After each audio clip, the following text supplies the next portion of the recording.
right, so I guess let's jump into it. This is another episode of This, That. And the other. I'm Joey. I'm Ian. And how's this week been for you? How are you still recovering post-seizure, my guy? Yeah, we were just discussing, like, we're kind of coming up on, like, the 1 month of kind of when it went down. I'm feeling good. Everything's still pretty good.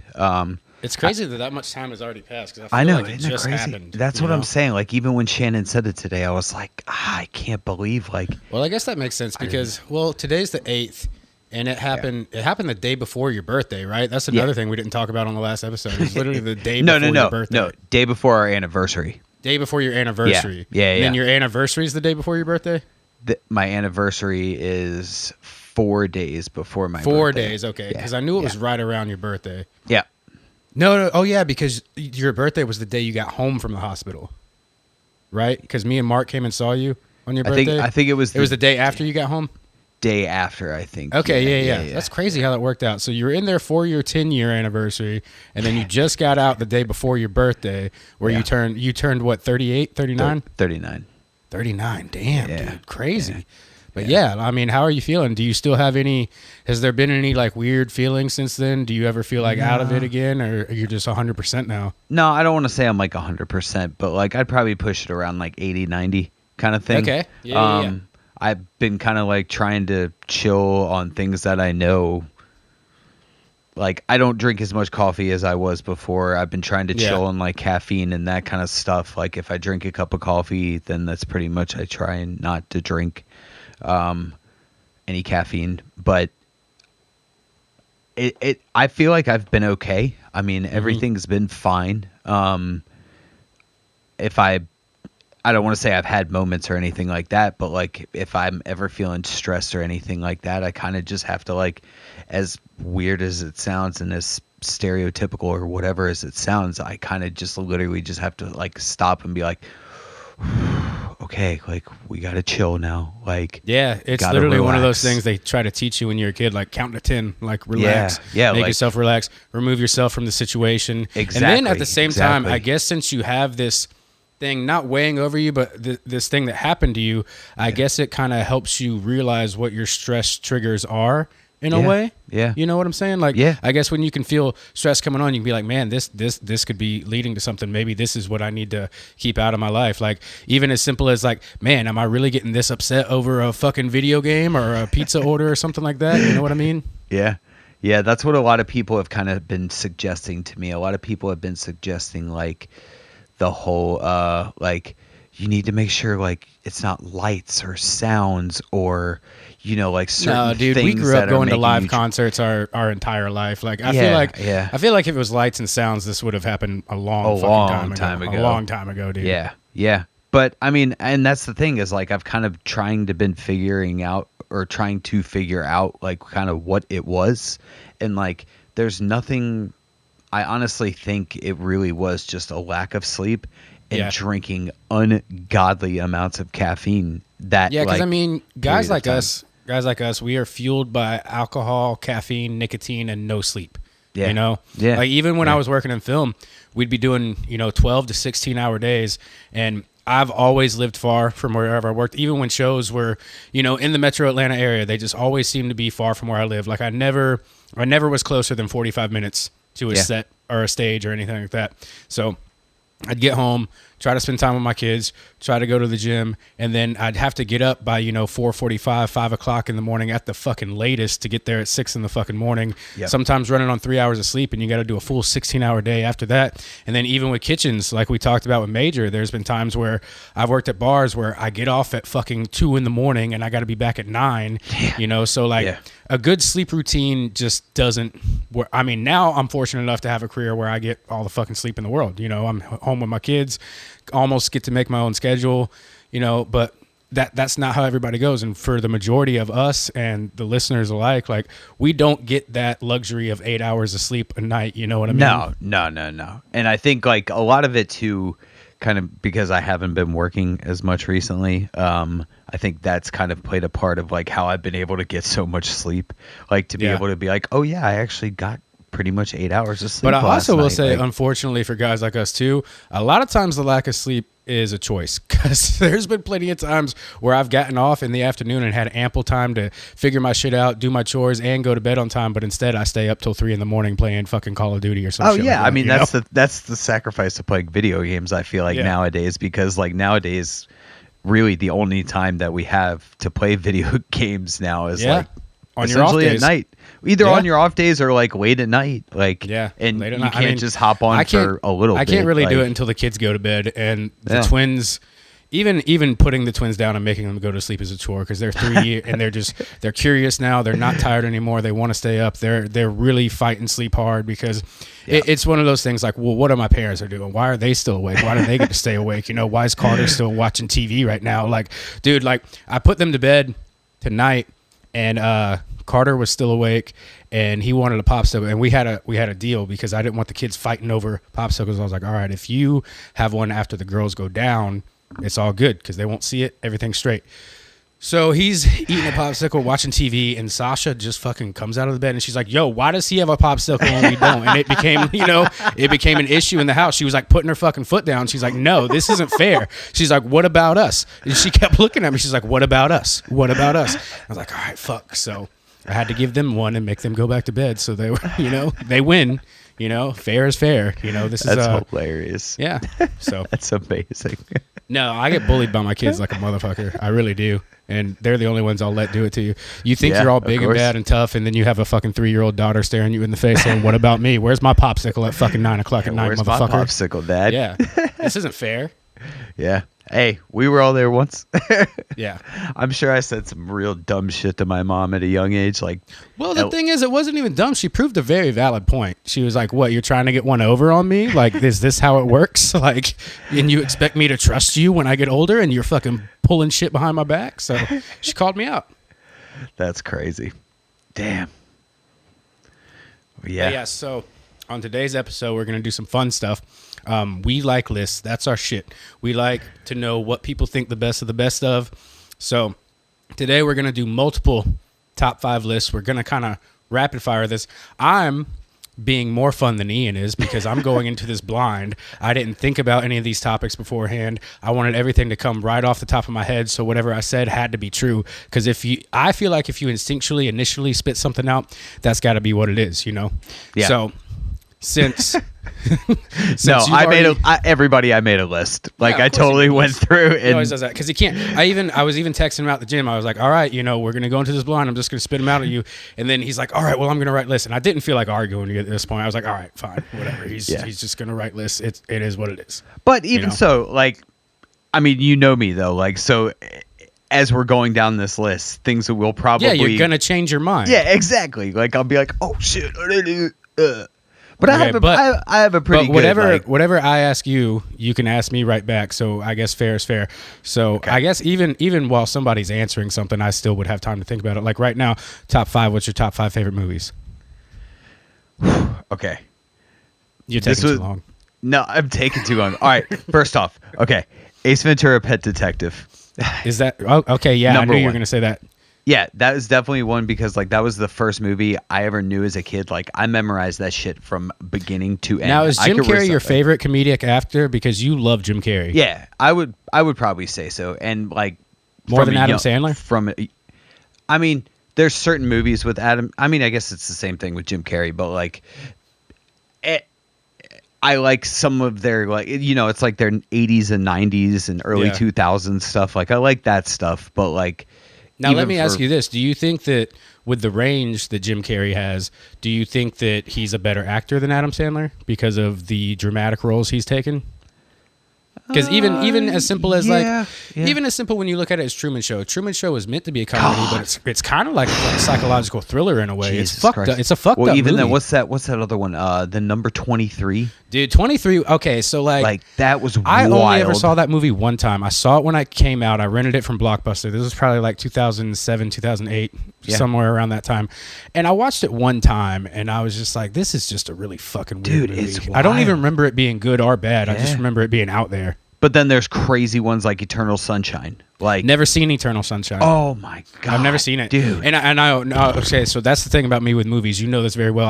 I don't ever get around to watching stuff. I eventually get to the point in my life where it's just like I haven't fucking seen it. Like I've never seen E.T. or The Matrix or Jaws, bro. There's a lot of fucking movies I've never seen. I've never seen The Shining, and I'm obsessed with horror movies. Yeah, there's a lot of fucking good movies I've never seen. Okay, a lot of them. Yeah. All right. Well, what's there's your a lot number of good one? Movies I have. There's a lot of good movies I have seen. Yeah. So speaking of that, what's your favorite? What's your number? What's yours? So on this list, since we're doing 5, I'm gonna have to start it out with American Psycho, which is one of my favorite movies of all time. I'm a big horror movie fanatic. I love the psychology behind it. I tried to read I'm not a big reader. I own the book. I've read it here and there. I've never finished it because it's just hard for me to sit down and read. If it's not comic books, if there's not pictures, it's hard for me to pay attention. So I get it. But no, American Psycho is one of my favorite movies of all time. I fucking love that movie. Fucking Christian Bale killed it in that role. Patrick Bateman's a lunatic. I love it. And I also like the style. I love how meticulous and how obsessive he is over every little detail in his life. I don't know. I thought it would. I'm not supposed to think it's cool, but I kind of think it's cool because I could never have that much. I could never have that in my life. Yeah, but aren't you kind of supposed to think that whole role is cool? Like, isn't that so the kind of the point of Patrick for the Bateman? first while, I kind of when I first watched it, I thought it was like a dark comedy. I didn't know what it was morphing into until he fucking beat the guy's head with a fucking axe. Then I was like, oh, okay, now I see what we're doing here. So yeah, no, I love that movie. But anyways, what's another one for you? Probably number 2, another huge one that's been very influential. Bill and Ted's Excellent Adventure. Oh, great movie. Yeah, of course. I couldn't decide between that and Bogus Journey, but Excellent Adventure definitely probably tops it up there. Okay, hell yeah. All right. For me, my second one. Have you ever seen Big Fish, the Tim Burton movie? Oh yeah, dude. Yeah, that's. Have you ever been to like the spot? No, because it's in Alabama, and I don't travel to Alabama frequently. Okay. Yeah. Okay. It's just not. It's not for me, Alabama. Just not my thing. I get it. But anyways. All right, number 3, Terminator 2. Terminator 2. Okay. Terminator 2. Yeah. I would like to say that my favorite Schwarzenegger is probably Last Action Hero. Oh, dude, hell yeah. That or Jingle All the Way. I think the reason Terminator 2 is kind of like so influential, like to me, is because it was the very first rated R movie I ever got to see. Oh, was it? Yeah. Like, okay. The very first rated R movie I ever saw was Terminator 2. So like it was kind of like a big deal. Like, oh, I'll never. Well, that's ironic because the next one on my list is the first R-rated movie I ever saw. No shit. Which was Scream. Oh, dude. Yeah. And Scream, of course, like it's a time capsule movie. I feel like a lot of people feel like it's overrated and it's cheesy and it's dumb. It is cheesy. It is dumb, but it's. I think it's meant to. There's so much pop culture wrapped up in that movie. If you were a kid like I was in the '90s, that movie was awesome to watch. It was so cool seeing all those characters, everyone you knew, Matthew Lillard, Drew Barrymore, fucking everybody in the fucking world was in that fucking movie. Ulrich. And then the whole franchise. The franchise is still going on. They're filming Scream 7 over in Conyers right now. I'm pretty sure. Is it? Oh, that means David Arquette's in town. No, he died in the last one. Oh, see, I haven't seen. I think past. Well, fucking spoiler alert. Yeah, Dewey's dead. Whatever. Yeah. Yeah. But all right, so we're on number 4. Number 4. Okay. All right. Back to the Future Part 2. Part 2. Okay. You seem kind of surprised by these. Well, I mean, I don't think anybody would put Part 3 on their top 5. Yeah, of course. But I don't know. I kind of like Part 1 more than Part 2. Part 2 is a little bit more fun. Yeah. I mean, I think the whole appeal of the, like, as I feel like it is with a lot of people and as it probably is with a lot of our listeners, I feel like it's one of those things where, like, it was the future, like a look of what the future was going to be. And, like, clearly we're past that point now. Yeah. And well, no, some of those things are happening, like holograms and hoverboards kind of became a thing. Kind of, yeah. We're not far off from that. Yeah. We're getting closer to that reality, I feel like. Yeah. I think that was just like the cool aspect of it though, because it was just like, oh, the flying cars and dude, that movie, I remember seeing that movie probably, I don't know about the first time, but it was always just like, I remember seeing it in just the aspect of like what the future could be and like what the future holds, you know? And yeah, it was always a thing for me, and it kind of ties into like some science fiction shit in my brain a little bit, you know? Okay. So that's what's up. Yeah. I feel like that's a part of why. All right. So my number 4 would be Logan, the Wolverine movie. Really? Oh yeah, dude. Big time X-Men guy. X-Men and Spider-Man are my 2 favorite comic book series, 2 favorite comic book stories. And Logan was just an incredible fucking movie. And the thing is, ironically, I love Wolverine. Wolverine's not my favorite X-Men. Cyclops is. I'm a very big Cyclops guy. But Wolverine's story is fucking incredible, and the movie Logan was insanely good. If you haven't seen it, I highly suggest it. I've seen it. Yeah. I've definitely seen it. Yeah. What an incredible movie. So good. I like how they finally pushed the envelope with how like violent and edgy and gory Wolverine is supposed to be. So no, it was a perfect movie. Hell yeah. Yeah. I mean, was a great movie. Just didn't. I wasn't ready for that one to be on your list. Yeah, of course. Of course. But yeah. All right. So now it's your number 5. Number 5 all time. Mm-hmm. Goonies. Yeah, dude. Okay, dude. Fuck yeah, dude. Hell yeah. I feel like I'm really starting to get to know you. I mean, isn't that the point of these? Like, I feel like all of our listeners, I don't know, whoever's listening, whatever, you know, throw it in the comments. Charlie's mom. But throw it in the comments. Give us your top 5, you know, your top 5 movies or top 5 other subjects we're about to discuss. Let us know. I was serious when I said you can send us listener questions and I will answer them. I will read them. I was being sarcastic in the last episode. I'll read them. I'll answer them. I'll give you love advice, you know, dating advice, anything you want. If it itches, you should probably go to the clinic. Send Joey emails about your love life. See how it responds. All right. So my last one is Space Jam. I definitely expected that one. Definitely. For a simple reason.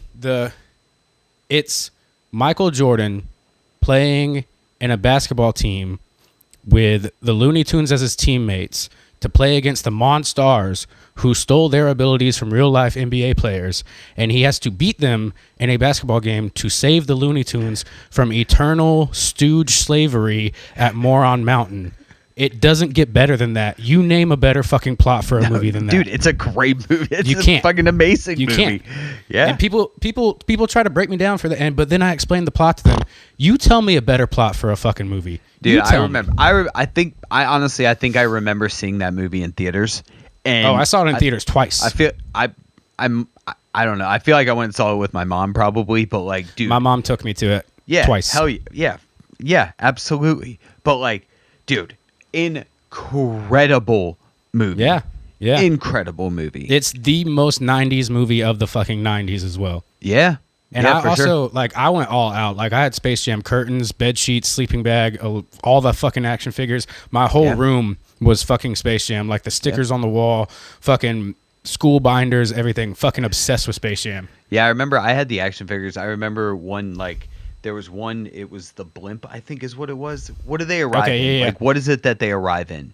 There is a big blimp there, but it's like a spaceship that the Monstars come in. Okay, like a circular-looking, weird-ass spaceship. Okay, so I remember it was that thing, and then they were kind of like soft, and you could open the bottom, and they would all fall out. Yeah. But I remember having that. I'm pretty sure there weren't there McDonald's toys too of Space Jam? I'm pretty sure there had to have been. There had to. It was either McDonald's or Burger King, which back in the day, Burger King had way better fucking toys than McDonald's. I'm just going ahead and I feel like it was like a competition thing that was happening. Yeah. Burger King had those, like, you could get the golden Pokemon cards. You could get the keychain Pokemon.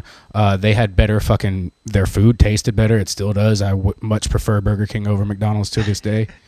And in Jonesboro, the fucking Burger King had like kids zone with like computers and N64s, and then for some weird reason there was like the front end of a NASCAR racing car in the dining room with tables around it. It was random, but it was there. Oh, it's probably because the racetrack, maybe. No, well, the racetrack's in Hampton, which isn't close, but isn't far from Jonesboro. But I don't know. It's a little far to be celebrated in that way. It's a little far. Car. It's a little far. Yeah. All right, we're gonna do like 2 more top 5s before we get into the finale of the top 5, which we both did rehearse. But all right, no, you can take the next one because you already have them written down. So, what is it? All right, so the next top 5 we're gonna do top 5 TV shows. Oh God. Yeah. Okay. Paradise. All right. Yeah, that's in my top 5. Okay. Paradise. All right. I mean, we just ranted and raved about how good that show is, and I swear to God, if you haven't seen that show, like, please just listen to me. Please just trust me. Like, watch it on Hulu, illegally pirate it. I don't give a fuck. You need to watch this show. You have to. You'll be a better person because of it. Phenomenal show. It's amazing. Amazing show. Yes. All right. So first, Breaking Bad for me. Okay. No, I like Breaking Bad. Yeah. I didn't get into it when it was still on air. Because I needed Netflix to get all the episodes because, like I said, when I do watch shows, I binge them, I run through them. Yeah, so I needed the whole series to be readily available so that I could just plow through it. But I did, and I love Breaking Bad. It was great. Which usually, weird enough, I seem like the target audience for that, but I'm not. It's weird to say this out loud. I'm not the biggest fan of drug shows because they tend to give me anxiety. Because of the life I lived back in the day. So I can't watch too much drug shows. I just can't. It makes me feel weird. Yeah. But it was done very well, and I did enjoy it. I liked it a lot. So yeah, dude. I think it was one of the first shows that like I ever, well, I don't know about ever, but like definitely a show that I remember like we got caught up, I think in like season 2 or 3. And then it was like an every week thing. Like we were watching it every week when it would come out. And then watched the finale, and then watched Camino. Like, I didn't watch Camino. I meant to watch Camino, and I never really got into Better Call Saul. But a lot of people tell me Better Call Saul is so it's the prequel to Breaking Bad, right? Yeah, and it's more like comedy driven than Breaking Bad was in a sense, right? Ish. I mean, it's essentially the same people as Better Call or as Breaking Bad, but like minus the big boys. But my wife really got into Better Call Saul, and I remember she like kept trying to get me to watch it, and I just never could get into watching it. And then one day I was like, okay, I'm gonna start and eventually get into it. And I got through like season 1, and then brain drifted off and started watching something else. I'm sure wrestling took its hold somewhere, but yeah, just never finished it. And from what I've heard, I mean, I get it, I understand, but all right, number 2. Spider-Man the animated series. Ooh. Not the original one from like the 70s or 80s, but the one we grew up on in the 90s that came on Kids WB. Yeah. That which was the Amazing Spider-Man, right? I think it was just called Spider-Man. I'm gonna have to double check because there's so many versions of animated. There's Ultimate Spider-Man, Amazing Spider-Man, Friendly Neighborhood Spider-Man. There's so many of them, but I'm talking about the one that like Toy Biz made, toys for in the shelves, like the '90s Spider. You know what I'm talking. If you know what I'm talking about, you're gonna know what I'm talking about. Yeah. And I still watch it to this day. I actually just finished watching it on Disney Plus, and I'm probably gonna give myself about 3 or 4 months and then start watching it again.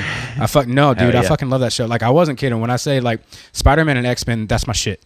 Like that's what I fucking love. I don't venture far out from either one of those, and I'm solely a Marvel guy except for the Batman sagas. I'll read some Batman comics because the thing about Batman is the comics are so much better than any of the movies. Even as good as the Dark Knight movies were, the comics are so much fucking better than the movies, and the movies are great. So that means a lot because those movies are fucking phenomenal. And honestly, if I took myself more seriously, at least one of those would have been on my top 5 list. But Yeah. But no, but I'm a Marvel and Image Comics guy through and through. Spawn's my shit, X-Men is my shit, and Spider-Man is my shit. So, and which Todd McFarlane does both, Spawn and Spider-Man. He wrote for Spider-Man in the 90s. I'm getting way off the rails. Anyways. It's all good, dude. It's all good. Yeah. When you say it's your shit, it's your shit. Yeah. Anyways, so number 3 for you. Number 3? Is it number 3 or is it number 2? Number 2. Is it number 2? Oh, that was my number 1? No, that was your number 2. That was my number 2. Oh, yeah, because I said, Paradise is so good. See? All right, so number 2 for me, probably be The Wire. The Wire. I never watched The Wire. It wasn't intentional. I didn't have cable back then. I didn't have cable for the longest fucking time. And when I was in my teens and early 20s, the last thing I did was sit at home and watch TV. Yeah. That's why I tell people all the time, back to like how I've never, there's a lot of movies I haven't seen. There's so many TV shows I haven't seen because I was working or partying. That's all I was doing in my late teens, early 20s. And I didn't have cable, and streaming wasn't what it is now. But now I do have Max, and I've been meaning to watch The Wire. I just still haven't yet. Yeah. I mean, so honestly, like I didn't watch The Wire originally either. And, like, I don't think I honestly probably watched The Wire until, like... Which I figured you would, because you're very proud to be from Baltimore. And, you know, when things take place in Baltimore, it immediately... Like, when things take place in Atlanta, it immediately sparks my interest. I know it's like that way for you in Baltimore, so... Yeah, I mean, but it was one of those things where, like... I think it was kind of like the subject at hand didn't really appeal to me, you know? Okay. The whole prison thing? And... Well, like the prison, the streets, like everything that's associated with The Wire, it just didn't really spark my attention a little bit, you know? I got you. Because like growing up, I was into like action films and horror films and all that kind of stuff. Yeah. So like, but like that kind of stuff never really appealed to me. So I didn't watch it when it was coming on, and it probably wasn't. I would say honestly, maybe until it came out like on DVD or something, maybe. Yeah. Maybe Blu-ray or something is how I watched it. I don't remember, but you watched it hard copy? You didn't stream it? No. Oh, okay, So cool. I saw it before it went on, like before streaming.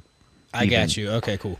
But so that was the first time I watched it, and it was definitely one of the first shows ever. Well, I say that I've been saying that too much, I guess. But it was definitely one of the shows I remember like watching the entire thing, like essentially binge watching watching an episode a night or a few episodes a night, like crushing that show. And it's so good, dude. God, it's so good. I'll have to check it out. And I've been meaning to. And what's crazy, it's like, one of those back on old shows and binge watch them when there's so much new shit going on at the same time. I get it, but what's wild about that show, and I guess a lot of those older HBO shows, this could be said too, but like that show, there is so many people. So many wieners? Is there a lot of wieners in it?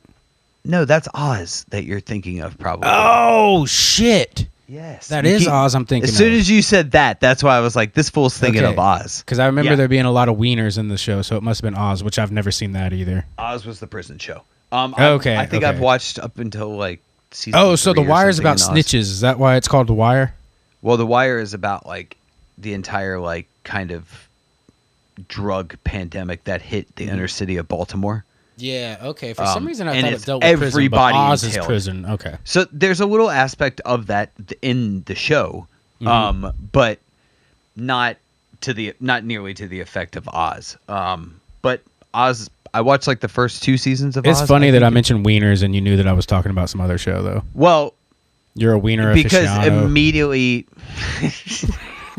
God damn. No, if you want to see some wieners, you need to watch Oz. No, well, dude, it's like one of those things. Like when people talk, like when you mention the prison show, and then like you mention Oz, it's like, oh yeah, I've heard there's a bunch of dicks in that show, and it's like, yeah, I guess it's about a fucking dude's prison, you know, like. Yeah. I mean, there's a lot of wieners in prison, bro. Exactly. A lot of wieners in prison. Exactly. So like, I get it. I understand it. But and if you don't like seeing wieners, you better stay the fuck out of prison. There's so many people in The Wire that like literally so many characters you would be like, holy crap. Like as you're watching it, everybody that like pretty much in like modern television is somewhat affiliated with The Wire. That's why I like going back and watching all this and be like, hey, did you know that fucking this guy was on this show? Dude, you know? I think Michael B. Jordan is like 12 years old in it or something. Yeah. So I've seen images online of Michael B. Jordan back in the day, mad young, which is crazy that he was acting that young. A lot of people don't realize that. Yeah, especially because you see him as Killmonger, and he's just this big jacked motherfucker, you know. And doing it as a kid in the inner city of Baltimore because that shit was filmed on location. Is he from Baltimore? I don't know. I'm not too sure. I don't know, but.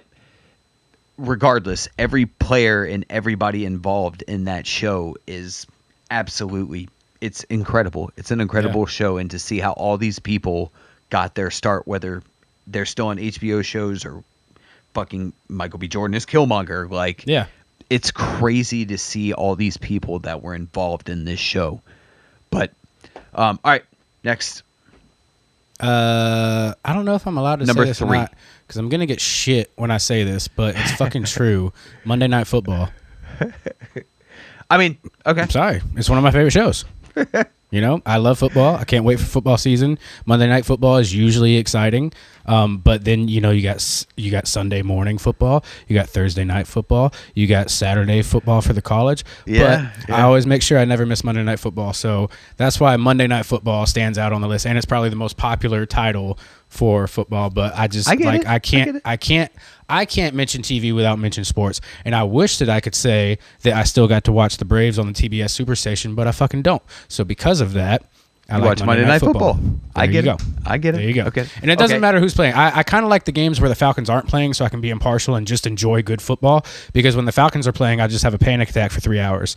But when it's just a good football, because I'm the type of football fan where I don't care who's playing. I'll watch high school, I'll watch college, I'll watch fucking recreational football, and I'll watch the pros. Like, I love football. So if it's a good football game, I'm all fucking game, you know? But if the Falcons are playing, it's going to be one-sided, and more than likely, I'm going to be cussing up a fucking storm for 3 hours. I mean, so you're essentially how I am with professional wrestling. Like, yeah. I don't really care. I just want to watch some wrestling. Like, yeah. I'm down for it. And I've told people several times the reason I enjoy watching football so much is because, like, and just sports in general, when you watch sports, like that's the only real TV you're watching. It's the only real reality TV that's unpredictable, that anything can happen, especially in football. Any game can change your entire course of the season. It's not like basketball, and it's not like the NHL. It's not like, baseball where there's game series. It's like one game. Like your entire season can depend on one fucking game. Yeah. And that's what I love about football. Yeah. All right, well, here, I'll tie something in that has not nearly been around as long as the NFL or Monday Night Football, but has been around a very fucking long time, and it just got renewed for 4 more seasons. Oh, yeah. Ladies and gentlemen, it is what I am constantly surrounded by, my favorite show, The Simpsons. There you go, dude. You know it had to be on there. And I saw it got renewed for 4 more seasons. So, yeah. But what not my concern, but my curiosity is like, is that going to be the end? Is it finally going to end after 4 more seasons? I don't know. Well, there's a lot of rumors because, so eventually Simpsons Land is going to leave Universal at some point. Yeah, well, I've read the rumors saying it's going to turn into like Oz, like a Wicked themed area. I mean, I wouldn't doubt that, but regardless of what happens with that area, apparently the rumors are that these 4 years, and I've seen this floating around the internet, is that these 4 years, whenever these 4 years are up, is when it's going to coincide with, I guess, their contract ending with Universal and Universal Parks. Mm-hmm. So apparently it's going to be kind of like essentially the end of The Simpsons. Well, I saw that Disney, and once again, these were internet rumors, but I saw that Disney was doing preparations for a small Springfield at Disney World. Man, okay, like, that would be cool, but like, you still have to go to Disney World, and I don't like Disney World. I'm not a Disney World guy. I've been to both. I've been to Disney World and Universal. Universal is so much more fun. Now, don't take this the wrong way. Disney World is magical. It is cool, but Disney World is very one-dimensional, where if you're not an ultra Disney head, you're not going to have the greatest, like, it's not going to be as meaningful for you, whereas Universal, they have everything. They have everything for every. Well, okay. Universal is more for adults. Universal is more for like partying, drinking, having fun, getting the shit skater out of you. Like, Universal is a party experience. Disney, I've taken my kids to Disney. Disney is what you do with the family. Of course, that's what you do. It's more of a relaxed family vibe. We're going to spend $1 billion fucking dollars and, like wait in line for 12 hours to ride Dumbo, but the kids are going to fucking love it. At Universal, dude, you just go and have a fucking blast, dude. You ride the Hulk 5 times in a fucking row, And what's weird too is also like I prefer Universal because I'm a roller coaster guy, and Universal has the best fucking roller coasters. That's literally what I was about to say. That's like that was going to be my follow-up statement. Is that like that's the thing about Universal is like when you go to Universal, you are going to ride some of the sickest fucking roller coasters. Like, and I'm not saying that Disney doesn't have good rides. Disney does have good rides, but every ride at Universal except for the Fast and Furious is a good ride. Yeah. Dude, but you can't hate on it though. Hard. You can't hate on that though. No, but this is hard because like, as I'm not trying to give Disney World any hate because I did genuinely love Disney World. Disney World was a lot of fun. Yeah, but I'm just dude. I grew up in Disney World, dude. Like, I've gone to Disney World like a lot as a kid. I know. But the thing is, like, me personally, I just enjoy Universal more. Yeah, Disney World doesn't suck. Disney sucks. Disney World is a great time. You know, if you're a millionaire, go there and have the time of your fucking life. But if you're a regular person on a regular person budget who can save up for about a month to go on a bomb ass vacation, go to Universal. Yeah, I mean that's especially very true. Now that they open, the Epic Universe part. Jesus Christ! Yeah, oh my God, I can't wait to fucking do that. I mean, I am very stoked as well. But like, I just want to ride the Donkey Kong roller coaster, dude. Like that would make one because Donkey Kong Country 2 is my favorite video game of all time. So if I can ride like the real life mine cars of that shit, what I'm very, very curious about and like how all this is gonna work, like. I'm very curious to see if they're going to do something with Horror Nights because of all the Dark Universe stuff. No, I feel like they're not going to because of the Dark Universe stuff. I feel like all the houses are still going to stay on the other side of the map. Oh yeah. And I feel like Dark Universe is going to do some cool shit around Halloween time, but I don't feel like they're going to put any houses there. But yeah, true. But with the Mario thing, it would be cool to have a haunted house because the haunted house levels in Mario. It'd be cool to have like a Mario haunted house. You know what I'm saying? But I don't know if they've ever. Well, I guess Japan's the only. I don't know. Yeah, I don't know. It could be cool. It could be cool. All right. What are we on? Number 4? Number 4. South Park. South Park. Okay. Which, don't get me wrong, I'm a huge Simpsons guy. Milhouse behind me, I always make sure he's in frame. Milhouse is one of my favorite TV characters of all time. But since I knew Ian was going to say The Simpsons, I purposely left The Simpsons out of my list. And South Park came out when I was in the 2nd grade going into the 3rd grade, and I've watched it religiously since then. I used to sneak out at my grandparents' house because my grandparents, my mom, and my sister lived with my grandparents for a little while. Yeah. They had a Dish Network, so they had a bazillion fucking channels, and they had Comedy Central, and they had like it wasn't a den. It was a very unfinished basement, but my grandmother used to sew down there, so she had a TV and a couch set up down there with her sewing machine behind it. So I would go down there when I would spend the night, and I would just wait till everyone was asleep, and I'd watch fucking reruns of South Park all the fucking time. Hell yeah. I'd also watch other things that a perverted fucking 3rd grader watch, but of course. I mean, South Park, so like as always with any list that we make or I make, with this, I have my honorable mention list, and South Park is definitely like on my honorable mention. South Park, I've never watched an episode of South Park I didn't like. Like I cannot think of an episode of South Park. Some of the new stuff's pretty. But I always leave an episode of South Park on like a good note. Like of course, it's getting more ridiculous. I'll tell you that. Like it is wild the shit they're doing and saying nowadays. Yeah. But I just love it. I love how true they are to themselves. They've never really sold out. They've always kept the same formula. They're never scared to say anything. They will make fun of fucking everybody, and that's why I love them. Everybody. Yeah, so I mean, I think number 4. Number 4. Okay. Which I think we might have skipped one. Either way, I don't care. No. We're on 4. No, we're good. Never mind. We're on 4. All right. This is gonna be a weird one. Probably going to catch some shit for this. Don't give a shit. It's just one of those shows. Friends. Okay. Well, that's not surprising to me because you seem like the type of person that would watch Friends. Like, you fit the demographic. Great. Thanks. You do. It's great. No, it's just always been like, nowadays it's kind of just one of those shows, like a background show. And that's my wife's the same way. Like, Shannon doesn't like Friends. Yeah. But I mean, I was a big Roseanne guy, and not a lot of people like Roseanne. I've seen like every episode of Roseanne. So that was one of the shows when I asked Shannon, I was like, yo, can you think of a show that like when you know me, like what's one of my top favorite shows? Oh, you're a Roseanne guy too? Dude, I kind of wasn't allowed to watch it when I was growing up. My mom had this That's weird so thing. strange. Yeah, your mom probably just didn't like her. I probably. Yeah, because she's very annoying. Yeah, I mean, I think that was part of it. But either way, me and Shannon went through like a hard bender of Roseanne. Like, we watched the shit out of some Roseanne. Yeah. So that was her first show. Like, oh, Roseanne. I watched Roseanne so much that there was twice in a bar I've gotten first place in Roseanne trivia. Hell yeah, dude. Yeah. No, Nice. I used to really fuck with that show. I used to do a lot of cocaine. So I used to stay up all fucking night.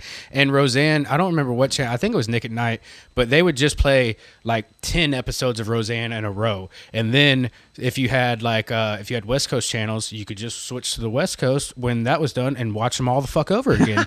So I've seen a fuck ton of Roseanne episodes back in the day. Yeah. Yeah. I mean, yeah, this is kind of one of those shows. Like I watched a little bit as a kid growing up. I remember, I think like one of my possibly one of my dad's girlfriends back in the day, like really liked Friends. And then I remember like my mom kind of was okay with it, whatever. But I just remember as I got older, I was probably like a teenager or something. And the last season was happening. And I remember I went through and like watched the whole thing leading up to that and watched the whole. Was that the season that Dan had the heart attack? Oh, see. Because remember, Darlene's about to get married, and then Dan has a fucking heart attack, and then that's Roseanne. Yeah. Oh, we're talking about Friends. I was talking about Friends. I wasn't even paying attention to what you were saying. I was zoning out. Wow, bro. No, because I was sitting here thinking, as soon as you said last season, I thought I forgot that you said Friends. So I was still thinking about Roseanne because we just went on a Roseanne diatribe. Yeah. And so never mind. My bad. But I think you are possibly correct. I think you are right about that. Dan has the heart attack and then he cheats on Roseanne, and then Roseanne wins the lottery after he cheated on her. That's the last season. That's the last season, yeah, where she wins the lottery. Yes. Yeah. Yes. All right. Anyways, sorry. No, Friends. you're good, dude. Hit me with the last one, number 5. Yeah. Number 5. And after this list, we'll jump into what we talked about. This is okay. So you're gonna have to bear with me. I did not understand how fucking fun this show was. Insane Clown Posse Theater. Oh my god. No, dude, you don't get it. Because so back in like 2012, 2013, Fuse had this show that was basically Beavis and Butthead, but just live action. And it's Violent J and Shaggy 2 Dope watching music videos, and then there's a segment where they fucking bring a guest in and they just talk shit and make fun of each other and say the funniest outlandish shit in the fucking world. I really need you to go on YouTube and watch this. And Greg the Hammer Valentine plays their bouncer in the show, and he's in every single fucking episode. All right, so Joey is encouraging everybody listening and everybody watching to go watch this on YouTube and leave it in the comments and tell me it's not funny. It's fucking awesome, dude. Please let Joey know what you think about this. No, it's great. It's great. Yeah. And if you have anything negative to say, you're wrong, and that's fine. It's okay to be wrong sometimes. Dude, I am so hyped for this show. You're gonna watch it with me? No, for the ICP show.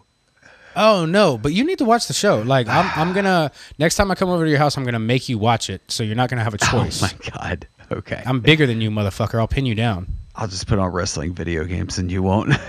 Yeah, that's fine. All right, so your last one, and then we're gonna go into the one we've already written down, or I wrote down. Okay. Which, all right. Anyway, number 5. This might be a surprise for some people. I don't know. Whatever. It's kind of a show that when I was growing up, me and my mom were really hardcore into. And then like I remember my uncle as well, like was very into this show, and I actually went to see the first movie with him in movie theaters. But this is X-Files. Oh yeah, great, dude. Yeah, great, great show. I wanted to mention that show, but I will tell you, I didn't watch enough X-Files for it to be on my list, and every episode I've seen of X-Files I've loved. Yeah. And the movie was great. I remember when the movie came out, it was a big deal. We had it on VHS after it came out. My mom took me and my sister to the movie theater, and she went and saw X-Files by herself while we went and saw a different movie because she told us we were too young to watch it, which we probably were. Because what did it come out? It came out in like 98, something like that. So I was like 7 or 8 years old. So yeah, I don't remember what movie me and my sister watched, but we went to a different theater and she saw X-Files, and then we met at the arcade after it was done because in the 90s it was safe enough to do that, I guess. Yeah, dude. The arcade? Hell yeah. Yeah, so after our movie ended, we just went to the arcade and waited for her to get out. And we did shit like that all the time. I don't understand how, like, as we've evolved, things have getting scarier because the idea of my kids doing that, fuck no. No, you're not doing that. You're staying with me. You're in eyesight. Yeah. You know, but I don't know. Yeah, like y'all go watch your movie. When your movie is over, then you guys go hang out at the arcade. There ain't none of that. Ain't none of that. Yeah, no way. No way. And the thing is, people tell me all the time, it's not that the world we live in nowadays is more scarier than it was. We're just more informed now. Yeah, so we just have social media more. We're just more scared now. The world isn't scarier than it used to be. We're just more scared. Yeah, I mean, possibly. Yeah, I think social media might play a toll in that, but whatever, Yeah. So all right. So the real top 5. We're already 45 minutes into this episode. I don't give a fuck because if you don't got nothing else to do but listen to a podcast, keep fucking listening. Because on the last... it's about to get fun. Because it's about to get fun, dude. For some people. We're going to talk about this for a little while longer. On the last episode, we let everyone know how into wrestling we were. So I decided, why don't we compile a list, you and I, of our top 5 favorite matches.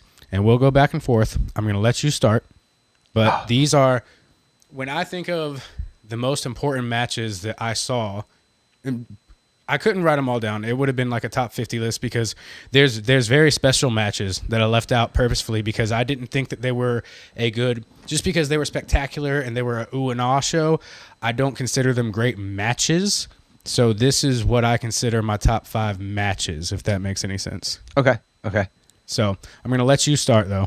Okay. So I'm also curious if we have any of the same on here. Me too, actually. I was thinking about that when we were doing this. I always think about that whenever we compile lists. I'm always like, wonder if me and Joey, maybe, who knows.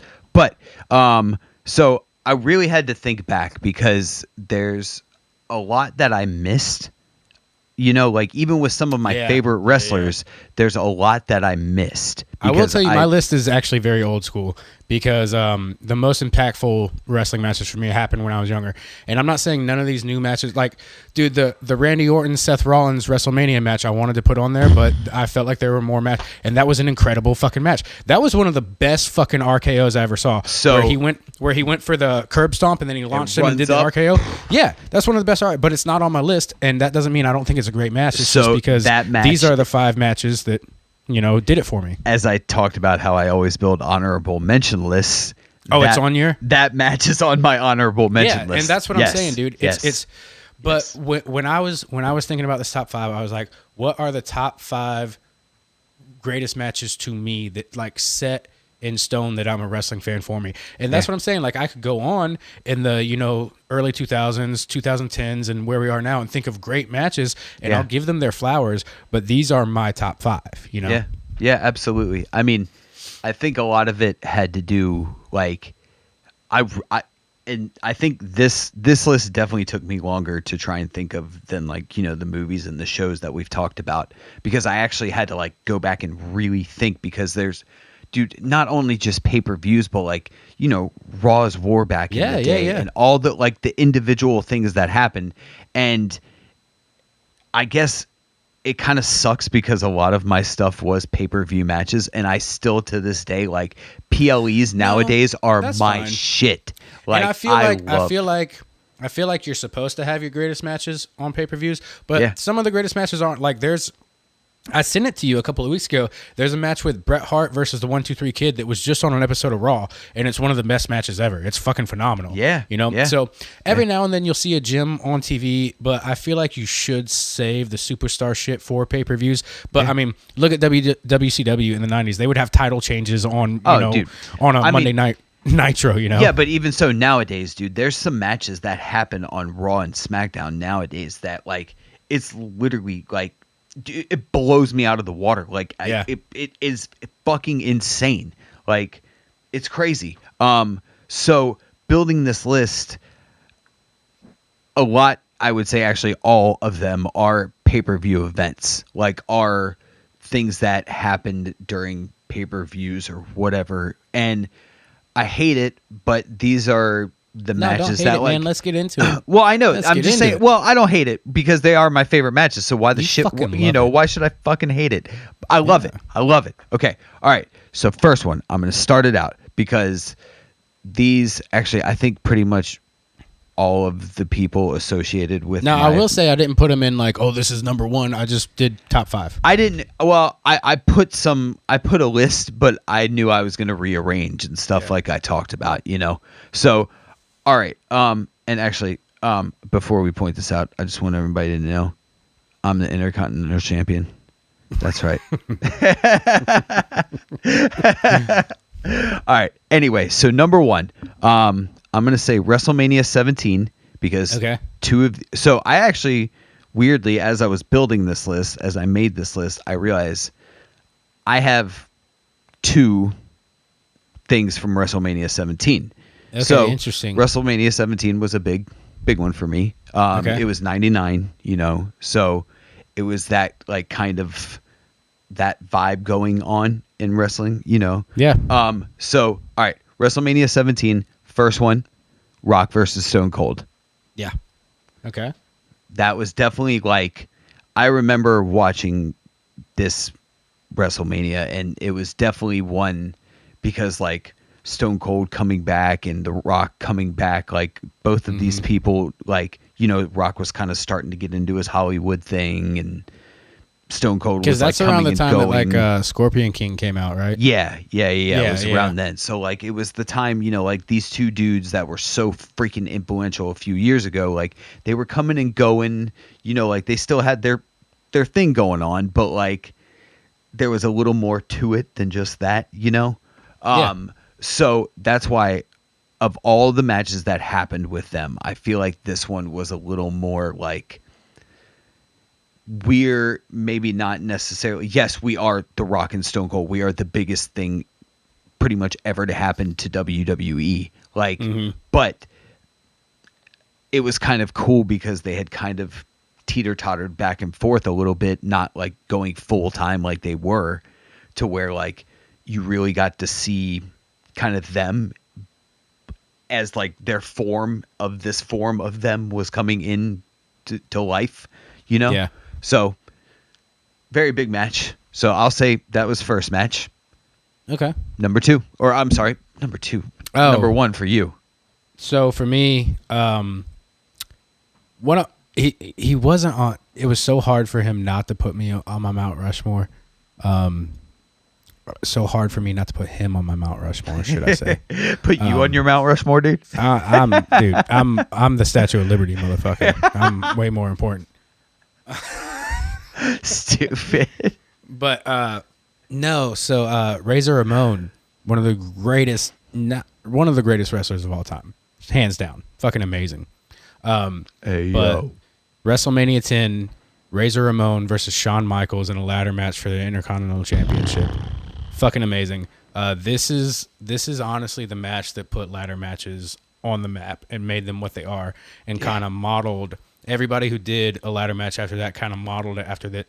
So many big spots. You got Shawn coming out with Diesel, Razor coming out as a defending Intercontinental Championship, proving why he's one of the best. Shawn showed everyone that he's not just a showboating, good-looking wrestler. He's also high-flying, also has a very big artillery as far as move lists go. Yeah. So looking back on it now, I mean, this happened in 1994, so this happened 21 years ago, or 31 years ago. 31 years ago. 31, yeah. And it still stands the test of time. I hate that Razor's not around anymore, Scott Hall. I hate he's not around anymore because he truly was one of the greatest of all, and I wish he could still be here just so he could see how well he still is revered and how much people respect what he did for the business. But if you haven't seen the WrestleMania 10 match with Razor Ramon and Shawn Michaels, do yourself a fucking favor, because if you ever watched a ladder match or anything like that in your childhood or in your youth and you haven't seen this, you need to study this, because this is what made it possible. This is what popularized it. This is what set the fucking standard for ladder matches. It's one of the greatest matches of all time.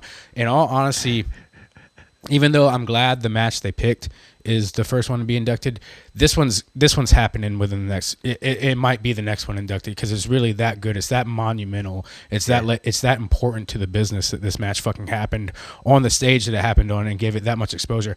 I don't know for a fact if this was the first ladder match. A lot of people call it that.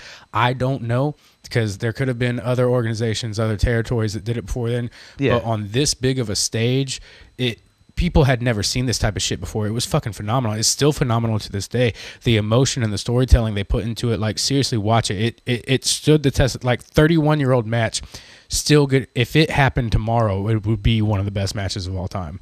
Yeah, I mean, for sure. It's pretty wild. Like, I remember, I always thought it was cool when, like, bigger dudes did ladder matches. Yeah. And I think that's why I always thought, like, that was such a cool match because, like, dude, watching bigger dudes climb ladders like that, like, it's crazy to think about that. Like, these 6'5", could be 6'9", maybe 7'1", whatever. Yeah. You know, like, these dudes are huge. I think Razor was 6'5". Razor was like 6'5" and 230. Like, I thought he was a big motherfucker, big dude. Big so as like, shit. Literally, like what, like 5 steps and he's to the top. Well, Diesel literally is 7'1". Yes. Kevin Nash is 7'1". He might be 7 foot, but Scott Hall, no, he was like 6'5", 6'6", and he was fucking huge. Like, if you saw the size of his chest, like, I don't know how the fuck you made a blazer for this guy. Like, he's fucking huge. Yeah. And that's another thing I've always liked about him is he's always had, like, he's never been chiseled from stone, but he always just had, like, the cool guy, like, mystique, like, a good physique too. Like, he's always looked good. He's never been the Ultimate Warrior, but he was always, like, impressive. Like, he always looked impressive, you know? Yeah. And all right, so while we're on the topic of ladders, I'm going to introduce my number 2. Okay, good. So, SummerSlam 2000. SummerSlam 2000. I know what you're saying because this is number 3 on my list. Do you? Is it the same one? Is it? It's Edge and Christian, the Hardy Boys, and the Dudley Boys in a TLC match at SummerSlam 2000. Yes, dude. Yeah, it's on my list. Of course. It's on my list. I was actually going to say it next, so now I don't have to say it. Exactly, dude. Because Perfect. It's one we agree on. Dude. Oh my God. Okay, so as I was making this list, I was sitting there and, like, so just many looking high up spots highlights in this fucking match. Spot after spot after spot after spot after spot. The abuse that these like dudes, literally, it is like fucking like high stem overload. The amount of shit that just goes on in that fucking and not just that, but like, dude, the amount of carnage and the amount. Jeff Hardy getting speared from the top like that, dude. Off like on a swing. Like, you know how high in the fucking air that is, dude? That is terrifying. And the fact that you got to take that bump because if anything goes wrong and you land on your head, you're fucking done. And what's crazy, so, like, I don't know if you've watched the CVV interview with Jeff. Dude, literally Jeff is just like, yeah, I kind of just said go for it. Like, let's just do it. I listened to it. I didn't watch it, but I listened to it. But are you kidding? Like, to be able to think of the concept of being like, all right, dude, I'm gonna hold on to the belt. Your homie's gonna pull me. Yeah. And then while I'm coming back, you are gonna spear me, dude. But also, like, you gotta imagine how many times in Jeff's career before he goes for the spot, he's thinking to himself, "This is it for me," you know? Like, I'm about to die. But throughout that whole match is like that. And it's not the bloodiest, craziest match ever, but it is wild. It is insane. And the thing is, Bubba and Devon are not little guys either. No. So when they go through shit, you got to think they've got 3,000 pounds of velocity falling on top of their fucking bodies. And Edge and Christian are pretty much just pure muscle. Dude. Like, at that point. I mean, Edge and Christian are probably a solid 210, 215, 220. Yeah, but dude, they were ripped back in that day. No, that's what I'm saying. Like, they're solid. Like, if you take a hit, it's going to hurt. It's going to thud. You know what I mean? Edge was jacked back in that day, dude. Yeah. I mean, I guess he still is. But that was, I mean, sorry, Adam Copeland. It was 25 years ago, you know? Yeah. So, it's crazy, dude. It is. And I'm very glad to see that, like, that was one of our commons. Like, yeah. That was a good one. So now that we got number 2 out of the way, I guess we're going straight to number 3, which for me, this is the match that's being inducted this year, and it's the Bret Hart versus Stone Cold at WrestleMania 13. Nice. Which goes back to what I was saying about Bret Hart. I cannot give Bret Hart enough praise. He is the best wrestler of all time. Give that man his flowers. You if you do not agree, because you don't understand pro wrestling if you do not agree. I'm sorry, you just don't. He is the best there is. And it was, once again, in the psychology of it, going over it, where he's like, I'm going to put myself and Stone Cold over at the same time, but at the end of this, Stone Cold's going to be a bigger face because of what I'm about to do for him, and the simple fact that he was like, hey, we're going to do the sharpshooter, you're not going to tap, you're going to pass out, you're going to show how fucking tough you are, you're going to have blood running down your fucking face, dude, all the way down to your teeth, and you're not going to fucking tap, and I'm going to win this match, but everyone's going to respect you more at the end of it because you didn't tap, you let this fucking move make you pass out, you know? That shit, watching that, and I don't know if Stone Cold's ever say this. This is a match that made Stone Cold as respected as he is, which made people realize how fucking tough he is. Like, yeah, he may have beat me, but I didn't tap. Look at the bloody mess that came out of it. I didn't tap. I didn't fucking give up. You're not gonna make me give up. But also at the same time, Bret Hart, he's gonna beat you. You know, dude, that picture of like Stone Cold's face bleeding as he's in a sharpshooter, like, dude, iconic. God almighty, that's terrifying. Which, dude, once again, I will tell you, listening out there, if you have not watched this match, watch this fucking match. It'll make you respect and understand pro wrestling to such another level. And it's one of those things that I love. I love when wrestlers have color. I love blood, but I love when it's done properly. And this was done in a very poetic way because you needed to see that blood. You needed to see the tenacity in him. You needed to see that he's given everything he's got and he's not going to give up. He's going to pass out. He's going to lose the match, but he's not going to fucking tap. So that's what I'm saying. Like, it skyrocketed Stone Cold to stardom, but it also made people realize, like, hey, you're not going to beat Bret. You know, like but also at the same time, the only way you can beat Stone Cold is to make him pass the fuck out because he's not going to give up. No, hell no. Hell no. So, no, I love that match. I love that match so much. I've seen that match probably like 20 times in my fucking life too. I mean, love it. I thought when they were talking about how they were inducting matches and stuff like that, I thought it was very weird. And like, I honestly, but the more I think about it, the more it makes sense. Yeah, exactly. Yeah. That's what I was literally going to say. Like, I think it just makes sense that like a match like that, and it sucks that, or well, no, I guess that is going to be televised, right? Yeah, it should be televised. Okay. Yeah, because I think the Hall of Fame is televised. So yeah, I'm very excited to see Bret Hart and Stone Cold like together in that environment. Don't they always do the ceremony the night before, and then they bring them all out to the fucking ramp, then all that shit. You know what I'm talking about. Yeah. The big, I guess, which is like the beginning of WrestleMania, right? But anyways, before this becomes a 2-hour show, let's get to your number 3. All right, number 3. All right. This should be kind of no surprise to anybody, as it is one of probably the greatest, craziest, most insane matches that has ever happened in the WWE. I think it goes down as maybe one of the greatest matches that has ever happened in the WWE. I don't know. Okay. All right. As soon as I say the time, the pay-per-view that it was. Oh wait, can I take a guess? Am I allowed to take a guess? Yeah, if you want to, go ahead. Am I allowed to take a guess? I'm guessing that it is the 1998 King of the Ring Undertaker versus Mankind in Hell in a Cell. Dude, we have to stop this. No, because that's not on my list. Yeah. It's not on my list. And it goes back to what I was saying earlier, because when I was saying what I was saying earlier, this is the match I was thinking of. Like, it had a lot of moments, it had a lot of high spots, but to me, it wasn't like there wasn't a whole lot of wrestling in the match. So I'm thinking of like psychology, like wrestling matches. Like, do I think it's one of the greatest things that ever happened in the WWE? Yes. One of the greatest moments? Yes. One of the greatest stunts that were pulled off? Yes. Like, it was fucking phenomenal. It was one of the most memorable moments in wrestling history. But for me, it's not one of my top 5 matches. You know what I'm saying? I get you. I think as we go through this list, you can probably tell I'm more of like the wow high risk moments, risk wow moments kind of dude, you know, like that's kind of my shit.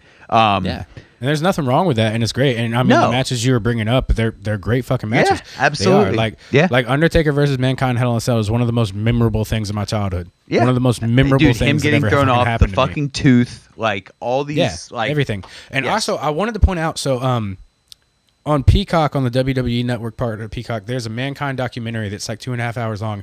It is fucking incredible. It is amazing. Yes, it is. Because they show every part of his career. And I just wanted to point out, people underestimate how strong Mick Foley is. There's moments in the WCW that they show in that documentary where he was feuding with Vader, and he's like suplexing and throwing Vader around like he's nothing. Like, this man was strong as fuck. Yeah.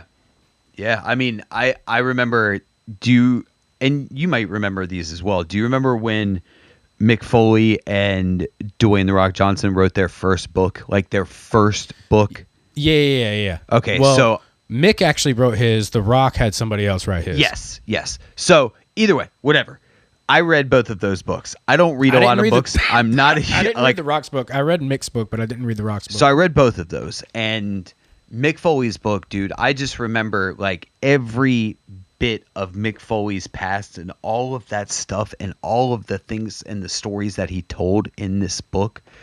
Dude, reading that as I guess pretty much as a kid, it was life-changing. Like hearing what he went through at such a young age and getting into professional wrestling and how he had to develop his career along the way to be Mick Foley and have all these, like Cactus Jack, Dude Love, all these people, Mankind, these personas and all these things that he had inside of him. It was like, oh, what bag of tricks am I going to do today? Yeah. And, whatever character or persona, whether, people can argue that they were the same person, they're all Mick Foley, but they're really not.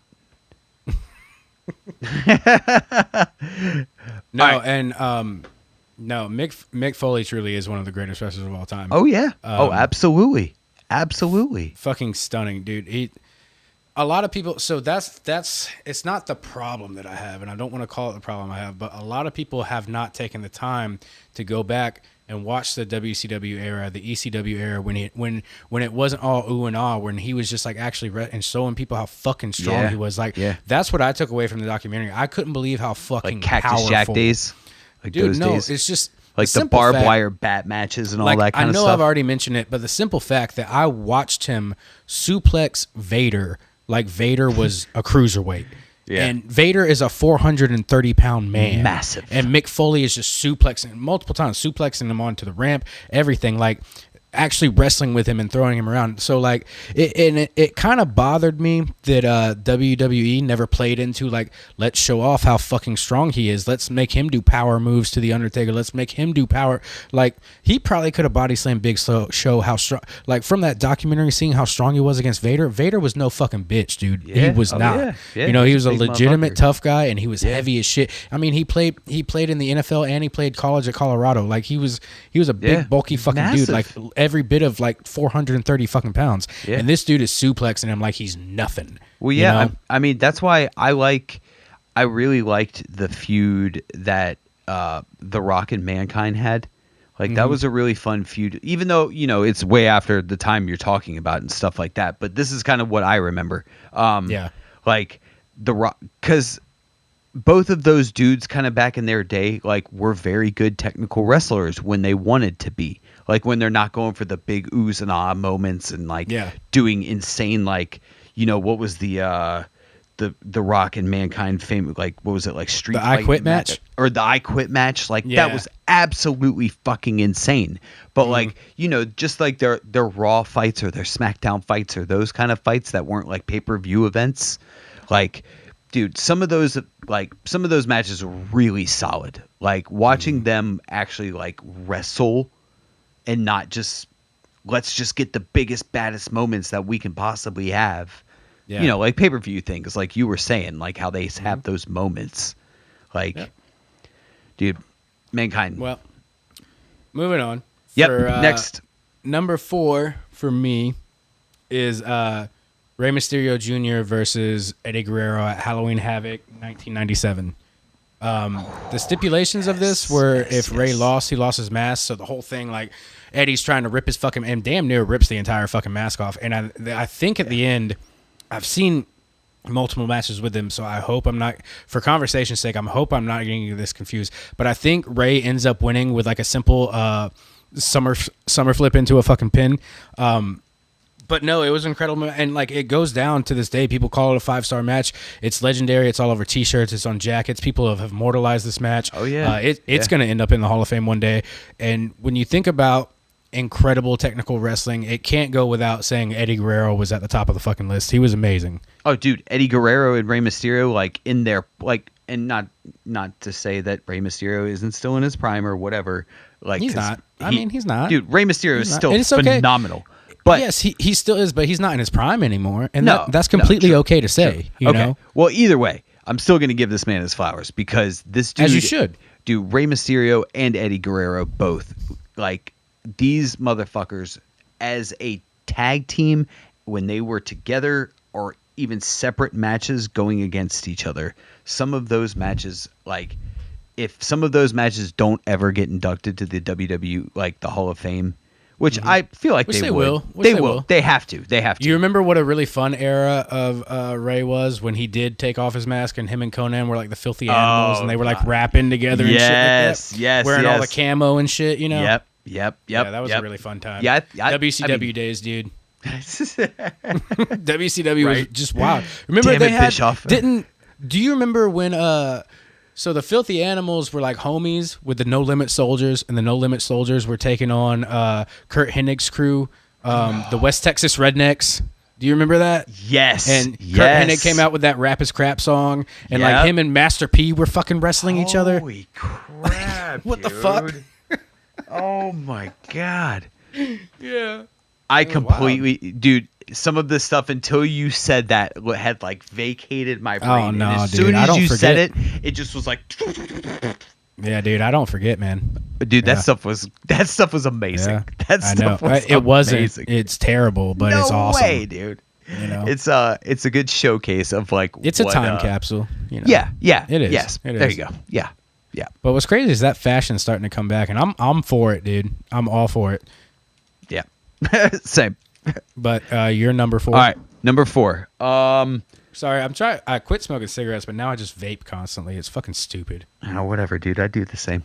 All right, so number 4. This is my other WrestleMania 17, I guess event or match. It is TLC number 2. Okay. So I'm sorry. Yes. So you got the same match on here twice. No, I have TLC 1 and 2. They did the same match. I mean, and it's the same players too, I guess, right? Yeah, the same match and the same players. Yeah, just different times. Just different times. Whatever. I don't care. I think I love how much you love the Hardy Boys and their feuds with Edge and Christian. And the Dudleys. Like, dude. Dudleys. I'm gonna put them on there twice, but 2 separate matches, motherfucker. Dude, whatever. It is 2 separate matches. Well, which one do you like more? Number 1 for sure. For sure. But 2 it's just one of those things. Like as we sit and talk about how much I love the Hardy Boys, like that time in wrestling, like probably I would say like maybe 97, 98 to like 2002, 2003. Like. Yeah.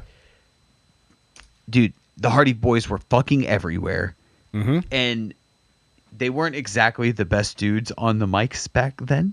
I don't think they ever were. They've gotten Rita, better. You whore. They've gotten better. I mean, dude, that whole dude. We can talk about what was it like the bed scene with Edge and Lita? Come on, dude. My God, that's so weird. Doing? So weird. Too much. Vince McMahon, dude. It's Vince McMahon. Wait, are we allowed to? Do we not? I don't give a fuck. Ooh. I don't care. All right, hit me with yours. Hit me with your last one. Oh, my last one. Okay, this is at a pay-per-view. This was I don't know if this pay-per-view ever like took off. It was a WCW pay-per-view that happened in 1992. The name of the pay-per-view was Beach Blast. Okay. So, obviously when this came out, I was 2 years old. So I've fucking learned to love this match just from research because, like I mentioned before, that's what I do in my spare time. I go back and I watch old wrestling. Yeah. This fucking match is phenomenal. It's got one of my Mount Rushmore guys, Sting, in it, and it's against somebody who I wish was in my Mount Rushmore, who unfortunately isn't, but it is one of the greatest wrestlers of all time, that being Cactus Jack, who we just recently talked about. So Sting versus Cactus Jack at Beach Blast 1992.